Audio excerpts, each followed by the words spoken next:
Hello students, हमें अपने daily life में बहुत बार ऐसे सेंटेंस यूज़ करने पड़ते हैं जिनके लास्ट में ये वर्ड्स आते हैं। करना पड़ता है, करनी पड़ती है, करने पड़ते हैं। तो आज के इस वीडियो में हम यही सीखने वाले हैं कि जो भी सेंटेंस जिनके लास्ट में ये वर्ड्स आते हैं उनको हम इंग्लिश में किस प्रकार से ट्रांसलेट कर सकते हैं। तो ऐसे कुछ सेंटेंस मैं आपको यहाँ पे दिखाने जा रहा हूँ। जैसे उसे रोज़ स्कूल जाना पड़ता है। यहाँ पे देखिए लास्ट में जाना पड़ता है। मेरी माँ को रोज़ सुबह चाय बनानी पड़ती है। अब यहाँ पे देखिए बनानी पड़ती है। मोहन को खुद अपने कपड़े धोने पड़ते हैं। यहाँ पे देखिए धोने पड़ते हैं। ठीक है, तो किसी व्यक्ति को कोई कार्य करना पड़ता है। तो अगर ये वर्ड्स किसी सेंटेंस के लास्ट में आ जाएं तो उस सेंटेंस को हम इंग्लिश में कैसे ट्रांसलेट करते हैं, यही हम इस वीडियो में सीखने वाले हैं। तो जब भी ऐसे सेंटेंस आपको इंग्लिश में ट्रांसलेट करने हों तो आपको ये स्ट्रक्चर यूज़ करना है। सबसे पहले तो सब्जेक्ट यूज़ करना है। सब्जेक्ट मैं आपको बार बार बताता आ रहा हूँ। सब्जेक्ट ऐसे सेंटेंसेस में कौन होगा जिसको काम करना पड़ता है। ठीक है, जिसको काम करना पड़ता है। जैसे अगर मैं कहूँ मेरे भाई को रोज़ स्कूल जाना पड़ता है, तो इसमें किसको काम करना पड़ता है? मेरे भाई को। तो वो सब्जेक्ट हो जाएगा। तो सबसे पहले हमें वो सब्जेक्ट रखना है। उसके बाद हमें हैज़ या हैव टू यूज़ करना है। या तो हमें हैज़ टू या हैव टू। ये ध्यान रखना कि अगर ये सब्जेक्ट सिंगुलर है तो हमें हैज़ टू यूज़ करना है। अगर ये सब्जेक्ट प्लूरल है तो हमें हैव टू यूज़ करना है। उसके बाद वर्ब की फर्स्ट फॉर्म यूज़ करनी है और उसके बाद आगे सेंटेंस चलता जाएगा। जैसे एक सेंटेंस मैं आपको यहाँ पे ट्रांसलेट करके दिखाता हूँ। जैसे उसे रोज़ स्कूल जाना पड़ता है। अब यहाँ पे जाना पड़ता है। ठीक है, तो सबसे पहले किसको जाना पड़ता है? उसे। ठीक है, तो उसे को क्या कहेंगे? ही। उसके बाद मुझे लगाना है हैज़ टू या हैव टू में से। अब मुझे देखना है कि मेरा सब्जेक्ट सिंगुलर है कि प्लूरल। तो ये तो सिंगुलर है तो मुझे लगाना है हैज़ टू। उसके बाद वर्ब की फर्स्ट फॉर्म। अब वर्ब क्या है? इसमें क्या करना पड़ता है? जाना पड़ता है। तो जाना को क्या कहते हैं? गो। तो यहाँ पे लगा दिया मैंने गो। उसके बाद टू स्कूल एवरी डे, बाकी का सेंटेंस है ये। ठीक है, तो इस तरह आपको इस प्रकार के सेंटेंस इंग्लिश में बनाने हैं। अब देखते हैं कुछ और सेंटेंसेस। जैसे मुझे रोज़ सुबह स्कूल जाना पड़ता है। तो किसको जाना पड़ता है? मुझे। ये लिख दिया आई। यहाँ पे ध्यान रखना है आपको कि आई के बाद आपको हमेशा क्या लगाना है? हैव लगाना है। मैंने आपको थोड़ी देर पहले बताया था कि हैज़ कहाँ लगाना है और हैव कहाँ लगाना है। मैंने बताया कि अगर सब्जेक्ट हमारा सिंगुलर हो, ओके, तो हमें लगाना है हैज़। अगर हमारा सब्जेक्ट प्लूरल हो तो हमें लगाना है हैव। लेकिन आई के साथ थोड़ी सी डिफरेंट सिचुएशन है। अगर हम ये जो आई होता है ये सिंगुलर होता है, लेकिन फिर भी इसके साथ हम हैव यूज़ करते हैं। इस चीज़ को आपको ध्यान रखना है।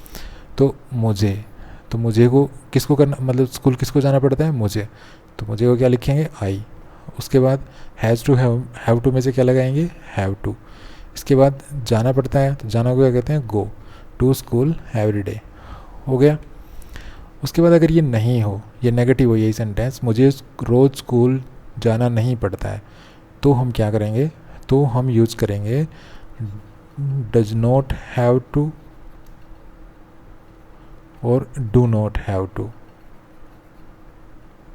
ठीक है, ये यूज़ करेंगे हम डज नॉट हैव टू या do not have to subject के बाद। ऐसे में हम हैज़ टू बिल्कुल भी यूज़ नहीं करेंगे। ठीक है, जब हम डू नॉट या डज नॉट यूज़ करेंगे ऐसे सेंटेंसेस में तो हम हैज़ कभी भी यूज़ नहीं करेंगे, भले ही सब्जेक्ट हमारा सिंगुलर हो। तो अगर इसको नेगेटिव बनाऊँ मैं तो ये हो जाएगा आई। उसके बाद डोंट हैव टू। ठीक है, फिर वही बातें हैं, वर्ब की फर्स्ट फॉर्म और बाकी का सेंटेंस। अब इसको अगर इंटरोगेटिव बनाना पड़े तो क्या हो जाएगा? क्या तुम्हें रोज़ सुबह स्कूल जाना पड़ता है? तो इसका क्या हो जाएगा? ये जो डू है, डू या डज जो भी है, वो आप सब्जेक्ट से पहले लगाएंगे। तो ये हमारा सब्जेक्ट है, इससे पहले हम लगाएंगे ये डू। ठीक है, उसके बाद हैव टू लगाएंगे। मतलब सब्जेक्ट है हमारा, ये सब्जेक्ट से पहले हमें डू या डज जो है वो लगाना है। अब जैसे ये देखिए यू है, तो यू के साथ क्या लगता है? डू लगता है, डज नहीं लगता है। यू के साथ आपको डू लगाना है। तो डू लगाएंगे सबसे पहले, फिर सब्जेक्ट लगाया मैंने, उसके बाद हैव टू लगाया और उसके बाद वर्ब की फर्स्ट फॉर्म और बाकी का सेंटेंस। ठीक है, यहाँ पे क्या तुम्हें रोज़ सुबह है? तो सुबह यहाँ पे डे की जगह मॉर्निंग होना चाहिए था। इसको आप थोड़ी करेक्शन कर लेना, क्योंकि एवरी डे नहीं होगा। यहाँ पे रोज़ सुबह है तो एवरी मॉर्निंग। ठीक है, यहाँ पर भी एवरी मॉर्निंग।